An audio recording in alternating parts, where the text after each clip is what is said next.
आप सभी का स्वागत है NFY न्यूज में। आज 18 जून 2020 देश और दुनिया की तमाम बड़ी खबरों को इस वीडियो में जानेंगे। लॉकडाउन 5 और अनलॉक 1 की सभी बड़ी खबरों को जानने के लिए वीडियो को अंत तक जरूर देखें। लेकिन इससे पहले अगर आप चाहते हैं कि खबरें सबसे पहले आप तक पहुंचे तो चैनल को सब्सक्राइब कर बेल आइकन जरूर दबा दें। दोस्तों, वीडियो में आगे बढ़ने से पहले फटाफट जान लेते हैं कोरोना महामारी के नए अपडेट जो कि आपके स्क्रीन पे नजर आ रही है।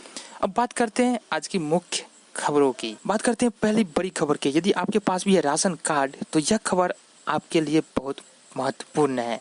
सरकार ने किया ऐलान, अब राशन कार्ड धारियों को यह सुविधा मिलेगी दिसंबर तक। पूरी खबर के लिए वीडियो को लास्ट तक जरूर देखें। अगली बड़ी खबर में बात करेंगे, क्या आप लॉकडाउन के कारण अपना काम धंधा छोड़ घर लौटे हैं तो सरकार आपको इस योजना के तहत 2000 रुपये दे रहे हैं। पूरी जानकारी के लिए वीडियो को लास्ट तक जरूर देखें। अगली बड़ी खबर में बात करेंगे, कोरोना वायरस के बाद अब मुंबई में आई एक और नई मुसीबत।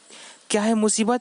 जब आप वीडियो लास्ट तक देखेंगे तो जान पाएंगे। लॉकडाउन 5 और अनलॉक 1 के बीच रोजमर्रा की इन वस्तुओं के दाम में हो रही वृद्धि प्रभावित हो सकता है आपका जीवन। पूरी खबर जानेंगे विस्तार से, वीडियो को अंत तक जरूर देखें बिना स्किप किए हुए। वही अगली बड़ी खबर की बात करें तो पीएम के बैठक में क्या हुआ निर्णय, क्या लगने वाला है एक बार फिर लॉकडाउन, पूरी खबर को जानेंगे ये वीडियो में। अगली बड़ी खबर में बात करेंगे, सुप्रीम कोर्ट का बड़ा फैसला, विद्यार्थियों को मिलेंगे राहत। क्या है पूरी खबर जानेंगे विस्तार से। अगली बड़ी खबर में बात करेंगे, स्कूल खोलने का लेकर हुई बैठक, क्या हुआ निर्णय, जानेंगे विस्तार से। और वहीं अगली बड़ी खबर की बात करें तो बैंक से कर्ज लेने वाले को सुप्रीम कोर्ट द्वारा बड़ी राहत, केंद्र को दिया निर्देश। क्या है निर्देश, जानेंगे विस्तार से, वीडियो को लास्ट तक जरूर देखें। अगली खबर में जानेंगे, दिल्ली में कोरोना जाँच की नई कीमत। और अंत में जानेंगे, सलमान खान और करण जौहर पर क्यों दर्ज हुआ मुकदमा। इन सब खबरों को जानेंगे विस्तार से। इससे पहले यदि आप हमारे चैनल पर नए हैं तो चैनल को सब्सक्राइब करके बेल का आइकन जरूर दबाएं और वीडियो पसंद आए तो लाइक और शेयर भी जरूर करें ताकि अधिक से अधिक लोगों तक ये खबरें पहुंच सके।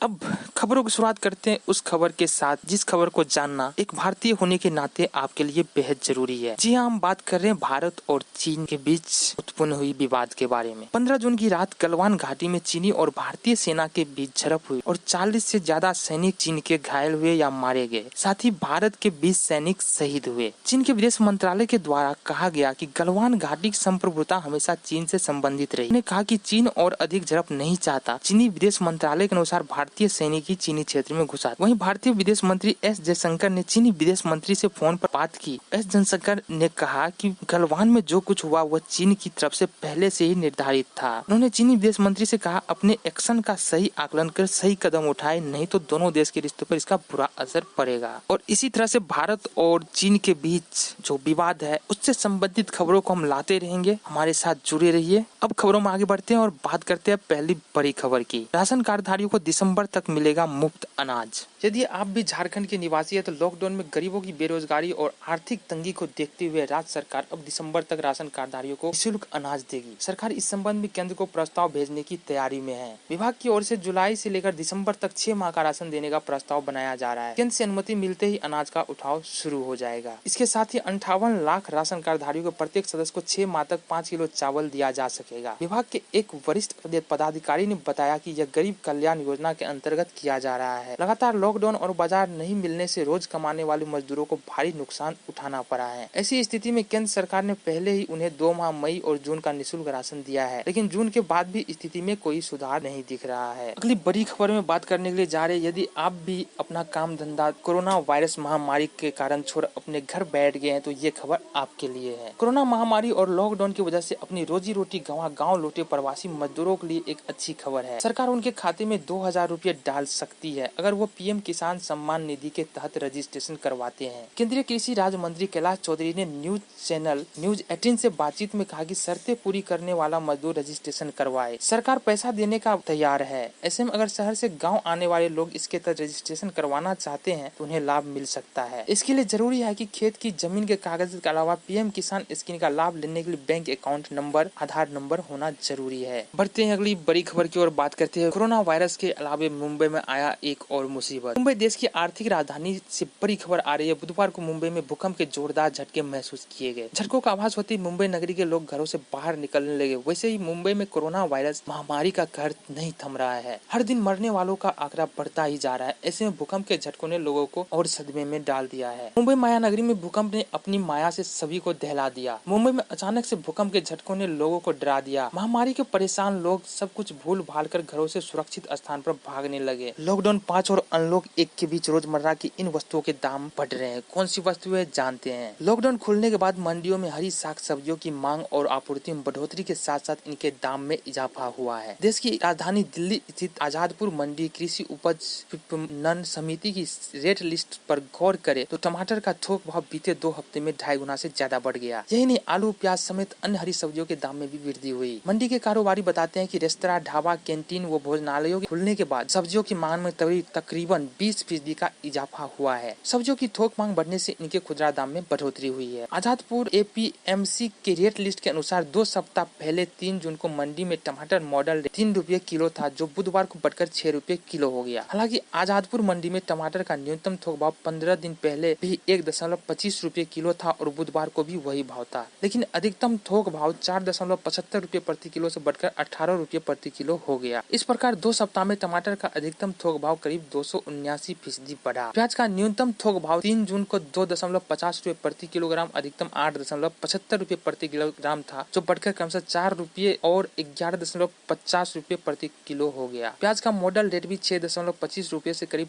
36% बढ़कर 8.50 रुपये प्रति किलो हो गया। आजादपुर मंडी में आलू का न्यूनतम थोक भाव 3 जून को 6 रुपये प्रति किलो और अधिकतम 18 रुपये प्रति किलो था, जो बढ़कर क्रमशः 8 रुपये और 21 रुपये प्रति किलो हो गया। आलू का मॉडल रेट भी इन 15 दिनों में 14 रुपया 50 पैसे से बढ़कर 15 रुपया 75 पैसे प्रति किलो हो गया। मंडी कारोबारियों ने बताया कि टमाटर, प्याज समेत ज्यादातर हरी सब्जियों और फलों की मांग बीते 15 दिनों में बढ़ी है, जिससे दाम में तेजी आई है। बढ़ते आगे और बात करते हैं पीएम की बैठक में क्या हुआ, निर्णय क्या लगने वाला है। एक बार फिर से लॉकडाउन, जानते हैं पूरी खबर को। देश में कोरोना मरीजों का आंकड़ा 3.5 लाख के पार है। पीएम नरेंद्र मोदी ने की मुख्यमंत्रियों के साथ बैठक। देश में कोरोना वायरस के संक्रमित मरीजों का आंकड़ा 3.5 लाख के पार हो चुका है। इस बीच प्रधानमंत्री नरेंद्र मोदी ने लगातार दूसरे दिन तमाम राज्यों के मुख्यमंत्रियों के साथ बैठक की। इस बैठक में पीएम मोदी ने कहा कि अब लॉकडाउन की अफवाहों से लड़ने और अनलॉक 2.0 की योजना बनाने की आवश्यकता है। दूसरे दिन राज्यों के मुख्यमंत्रियों के साथ वीडियो कॉन्फ्रेंसिंग में प्रधानमंत्री नरेंद्र मोदी ने अनलॉक 1 को लेकर चर्चा की। इसके साथ ही पीएम मोदी ने कहा मौजूदा टेस्टिंग क्षमता का पूरा उपयोग किया जाना चाहिए, साथ ही इसे बढ़ाए जाने का प्रयास भी लगातार किया जाना चाहिए। वहीं कुछ ऐसी भी अफवाहें हैं कि देश में बढ़ रहे कोरोना मामलों के कारण फिर से लॉकडाउन लागू किया जा सकता है। हालांकि इसको लेकर पीएम मोदी ने कहा कि अब लॉकडाउन की अफवाहों से लड़ने और अनलॉक 2.0 की योजना बनाने की जरूरत है। पीएम मोदी ने कहा है कि वायरस का फैलाव बड़े राज्यों और शहरों में ज्यादा है। आप क्या सोचते हैं इस खबर के बारे में? क्या लॉकडाउन लगना चाहिए या अनलॉक होना चाहिए? नीचे कमेंट बॉक्स में जरूर लिख करके बताएं।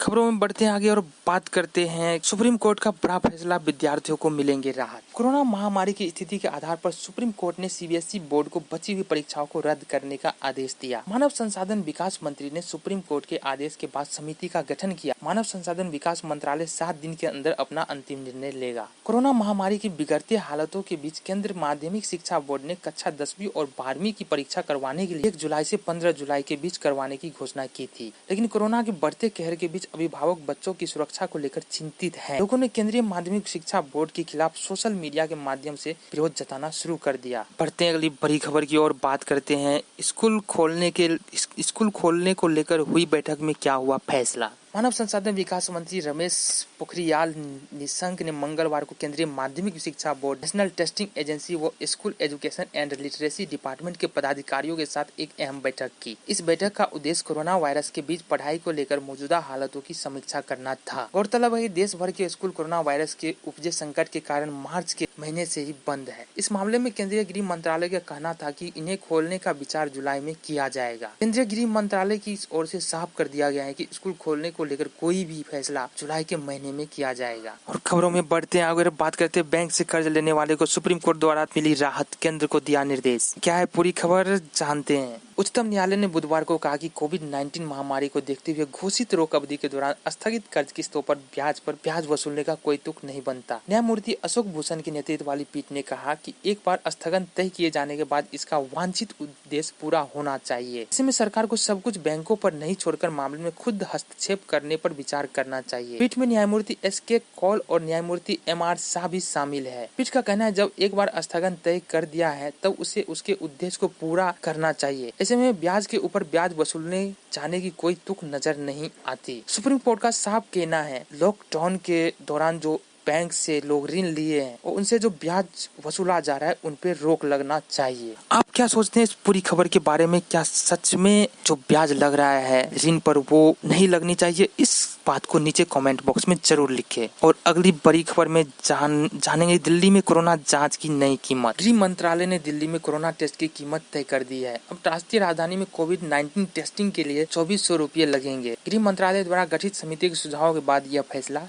लिया गया। बढ़ते खबरों में आगे और बात करते हैं सलमान खान और करण जौहर सहित 8 लोगों पर क्यों दर्ज हुआ मुकदमा। करण जौहर, सलमान खान, एकता कपूर, संजय लीला भंसाली समेत फिल्मी दुनिया के 8 लोगों पर बुधवार को CGM कोर्ट में परिवाद दायर किया गया। अधिवक्ता सुधीर ओझा ने अभिनेता सुशांत सिंह राजपूत को प्रताड़ित करने के आरोप में फिल्म निर्माताओं पर कोर्ट में परिवाद दर्ज कराया। इस मामले में 3 जुलाई 2020 को CGM की कोर्ट में मामले की सुनवाई होगी। बता दें कि बॉलीवुड अभिनेता सुशांत सिंह राजपूत ने रविवार को बांद्रा स्थित अपने अपार्टमेंट में कथित तौर पर फांसी लगाकर आत्महत्या कर ली। वह 34 वर्ष के थे। बड़े पर्दे पर राजपूत की आखिरी फिल्म नितेश तिवारी निर्देशित छिछोरे थी। सुशांत सिंह राजपूत का पैतृक गांव बिहार के पूर्णिया में बरहरा कोठी स्थित मलडी में है। कहीं उनका खगड़िया में ननिहाल है। तो आज देश और दुनिया की तमाम खबरों में इतना ही। मिलते हैं आपसे अगले वीडियो में। तब तक खुश रहिए, मुस्कुराते रहिए। जय हिंद।